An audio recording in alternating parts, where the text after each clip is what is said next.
उत्तर प्रदेश के ग्रेटर नोएडा के बिसरख इलाके में सुबह का समय है। सभी लोग अपने कार्य में व्यस्त हैं। बूढ़े और बुजुर्ग टहलने के लिए निकले हैं और बच्चे स्कूल में जा रहे हैं। तभी पुलिस की काफ़ी सारी गाड़ियाँ इलाके में आती हैं और अजय के मकान में प्रवेश करती है और वहाँ पर उसके घर के सेप्टिक टैंक की खुदाई चालू करवाती है। इतनी ही देर में पड़ोस के सभी लोग वहाँ पर एकत्रित हो जाते हैं। तभी पुलिस सेप्टिक टैंक की खुदाई को चालू रखती है। जैसे ही खुदाई खत्म होती है, वहाँ से पड़ोस में रहने वाले सतीश पाल की लाश निकलती है, जिसको देखकर सारा पड़ोस हैरान रहता है। आदाब, नमस्कार, सत श्री अकाल। आज की जो सच्ची घटना मैं आपको सुनाने जा रही हूँ, ये सच्ची घटना है उत्तर प्रदेश के ग्रेटर नोएडा के बिसरख इलाके की।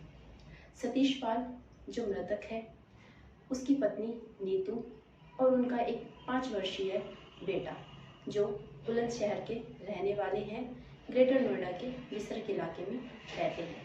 उनकी शादी को 5 या 6 साल बीत चुके हैं। नीतू अपने पति से काफ़ी ज़्यादा परेशान है और उनके बीच में लड़ाई झगड़े मारपीट चलती रहती है। 2 साल पहले उनके घर का काम होना था, जिसका ठेका सतीश पाल अपने जानने वाले हरपाल को दे देता है। हरपाल एटा का रहने वाला है जो उनके घर में काम करता है। काम करने के साथ साथ वो बच्चे से घुल मिल गया है, जिसके चलते सतीश पाल अपने नौकरी पर चला जाता है और उसकी पत्नी और उसका बेटा घर में रहते हैं। सतीश पाल और नीतू की रोज़ लड़ाइयाँ झगड़े होते रहते हैं, जिसके चलते नीतू काफ़ी ज़्यादा परेशान है और इसी बीच वो हरपाल मिस्त्री के साथ में नज़दीकियाँ बढ़ा लेती है। नज़दीकियाँ बढ़ने के बाद जब उनके घर का काम ख़त्म होता है तो हरपाल अपने गांव एटा वापस लौट जाता है और उनकी बातचीत फ़ोन पर ऐसे ही लगातार बनी रहती है।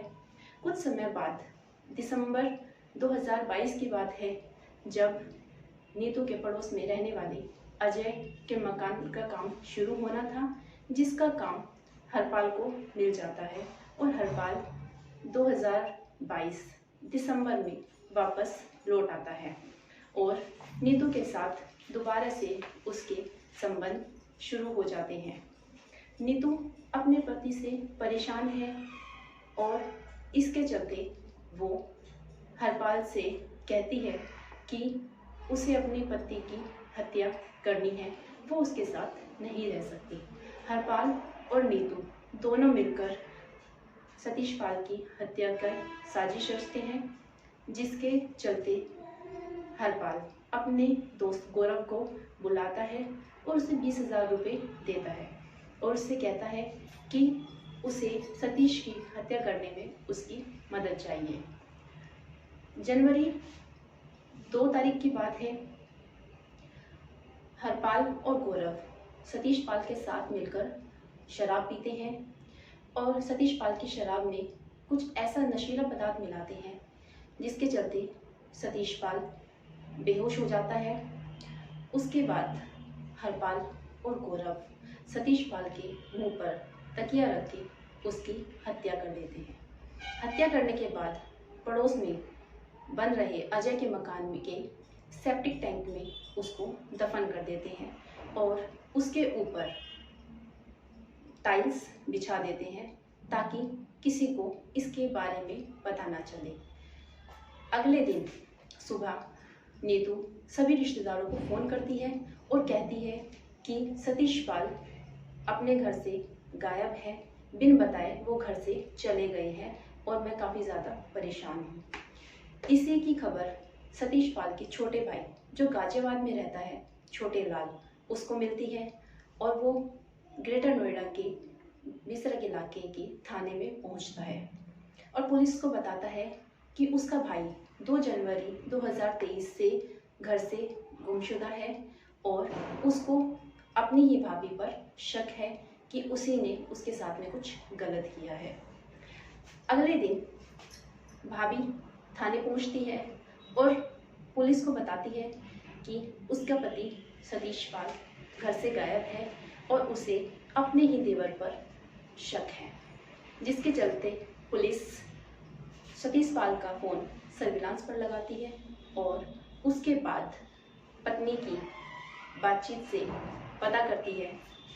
सर्विलांस पर लगाने के बाद फ़ोन सतीश पाल की जो लोकेशन थी वो आखिरी लोकेशन उसी के घर की पाई जाती है, जिसके चलते पुलिस नीतू को गिरफ्तार करती है और उससे पूछताछ करती है। नीतू से पूछताछ करने के बाद पुलिस उस पर दबाव डालती है। नीतू काफ़ी ज़्यादा आनाकानी करती है और आनाकानी करने के बाद जब पुलिस काफ़ी ज़्यादा दबाव बनाती है और महिला पुलिस से पूछताछ करने के लिए बोलती है तो नीतू मान जाती है और बताती है कि वो अपने पति से काफ़ी ज़्यादा परेशान थी, जिसके चलते उसने हरपाल मिस्त्री के साथ मिलकर उसकी हत्या की साजिश रची थी और उसमें गौरव लड़का भी शामिल था जो हरपाल का दोस्त था। और उसके बाद उसने उसकी हत्या करवाकर पड़ोस में बन रहे अजय के मकान के सेप्टिक टैंक में उसको दफन करवा दिया है, जिसके बाद पुलिस अजय के घर पहुंचती है और सेप्टिक टैंक की खुदाई कराती है। सेप्टिक टैंक की खुदाई कराने के बाद सतीश पाल की लाश वहां से मिलती है, जिसके चलते पुलिस नीतू को और हरपाल को गिरफ्तार कर लेती है और गौरव अभी लापता है, जिसकी अभी तलाश जारी है। तो दोस्तों, इस पूरे घटनाक्रम को सुनाने का उद्देश्य आपको परेशान करना नहीं है, आपको जागरूक करना है, सचेत करना है। आप जहाँ भी रहें सुरक्षित रहें। जय हिंद, जय भारत।